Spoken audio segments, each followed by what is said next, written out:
రాష్ట్రం ఆర్థికంగా బాగలేదు, అప్పు పుడతలేదు, అనా పైసా ఎవడు ఇస్తలేడు. ఎవరినైనా కలవడానికి పోతే బ్యాంకర్లు దొంగలను చూసినట్టు చూస్తున్నారు తెలంగాణ రాష్ట్ర ప్రతినిధులను. ఎవడు ఢిల్లీకి పోతే అపాయింట్మెంట్ కూడా ఇస్తలేడు, వీడు వస్తే చెప్పులు కూడా ఎత్తుకుపోతాడేమో అన్నట్టుగా ఆ పరిస్థితి ఉంది దేశం ముందల. అప్పు పుడితే నేను కూడా ఏదో ఒకటి చేసి తెచ్చిచ్చేటోను, అప్పు పుట్టట్లేదు. ఎవడు బజార్లో నమ్మడం లేదు. స్వీయ నియంత్రణనే దీనికి పరిష్కారము.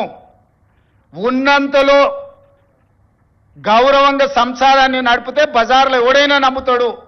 వీధికెక్కి రచ్చ చేసుకుంటే కుటుంబం పరువు బజార్లో పడేసుకుంటే ఎట్లుంటుందో, ఉద్యోగ సంఘ నాయకులారా, రాష్ట్ర ప్రభుత్వం అనేది మన కుటుంబము. ఈ పరువును బజార్లో మీరు పడేస్తాము అని అంటే కుటుంబ పెద్దగా వద్దు అని నేను విజ్ఞప్తి చేస్తున్నా. Please subscribe dot news.